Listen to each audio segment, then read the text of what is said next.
Hello Aries, Sun, Moon, Rising, and Venus signs. Kamusta kayo? Sana po yun nasa mabuti kayong kalagayan.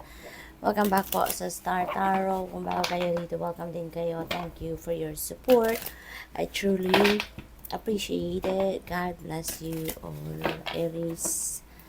Una mensahe po ninyo for today, we have, when wonder closes, God opens another, leading to a better and brighter future. Ayan, so ganun talaga, 'di ba?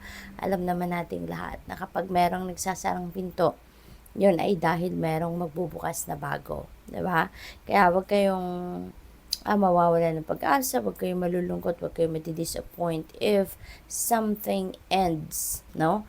Sa buhay ninyo kasi there is always a beginning, no? For every ending, for every door that closes, God opens another door, no? Para sa mas maganda, para sa mas maliwanag, no? Brighter, mas progresibong future. Okay? What else? We have, you are worthy of love and respect. Surround yourself with supportive and encouraging people. Yan, lagi naman natin dapat talaga piliin, 'di ba? Yung mga taong ah, ipinapalibot natin sa atin. Kasi we need to be aware, no, na dapat yung mga positive thinking people, happy people, supportive and encouraging people lang yung ipapalibot natin sa sarili natin kasi yun ang mas makakabuti para sa atin, yun ang mas makakatulong para sa atin, 'di ba? Rather than ipalibot natin sa atin yung mga negative thinking people, 'di ba? Mas makakasama lang yun sa atin. Kasi anyway, we have a choice. We always have a choice, 'di ba? Tayo din naman ang magdedesisyon kung sino yung mga taong pipiliin natin na ipapalibot natin sa sarili natin. Kaya yun talaga dapat, 'di ba? You are worthy of love and respect. Kaya dapat alam mo 'yan, and so surround yourself. Choose the people who are supportive, happy and encouraging people. Yun ang ipalibot mo sa sarili mo. What else? We have, lifting the spirits of others will do the same for you. Compliment others, put their insecurities to rest, remind them they are worthy of love and respect. Okay? So siguro ito yung parang mission ninyo sa ngayon, no? Ito yung mission ninyo sa ngayon, no? Na you are going to help other people, to uplift them, 'di ba? Yun mag-cheer up kayo sa mga tao sa ngayon. You're going to inspire people, 'di ba? Kayo yung magpapangiti sa kanila, kayo yung magpapaka positibo para mahawaan mo din sila ng inyong ka ng inyong positivity. Yung ganun ba, no? Ikaw siguro yung magse-serve as their inspiration as well, no? Sa ngayon. May your guardian angel watch over you, give you courage, and protect you every day. Okay? Siguro, ang iba sa inyo, kailangan lang din na kausapin ninyo ang inyong mga guardian angel, 'di ba? Kasi lagi sila nandiyan, lagi silang naghihintay na tawagin mo sila, no? Lagi silang naghihintay na makatulong sila sa iyo, na bigyan mo ng pagkakataon, no? I-allow mo yung inyong mga guardian angels na tulungan ka, i-rescue ka, 'di ba? Kumbaga, kung ano man ang inyong pangangailangan. So, speak to your guardian angels. Allow them, no? Allow them to look after you, to watch over you, to encourage you, yung ganon. What else? We have warrior, be fearless and stand strong. Okay? Maging matapang kayo at manindigan, no, kung ano man ang mga bagay na kailangan ninyong panindigan.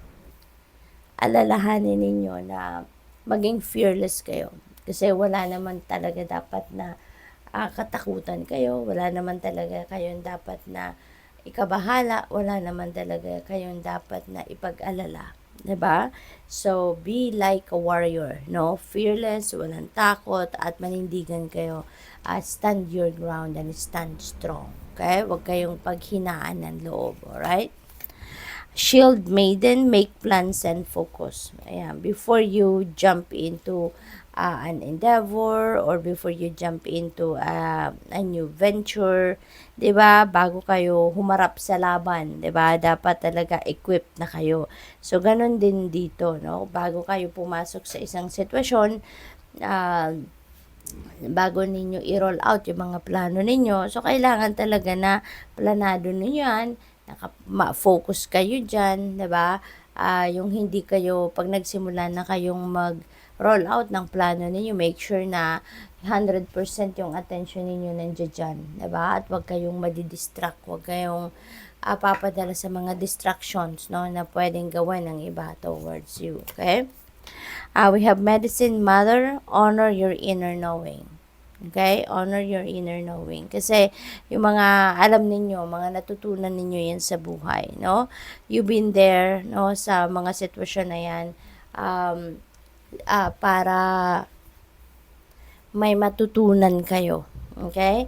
At para yung mga natututunan ninyo, magagamit ninyo yan, ano, sa future journey ninyo. So, maaring sa ngayon, o ano man yung inner knowing ninyo, kung ano man yung alam ninyo, ano man yung mga natutunan ninyo sa buhay ninyo, magagamit ninyo yan sa ngayon, o may apply ninyo yan sa inyong mga sitwasyon sa ngayon. Kaya, wag ninyong babaliwalain yung mga challenges sa buhay, yung mga obstacles natin sa buhay, kasi dyan tayo natututo, no? Dyan tayo natututo. At yun ang nagiging yung mga natututunan natin from those experiences, yun ang nagiging source ng kalakasan din natin.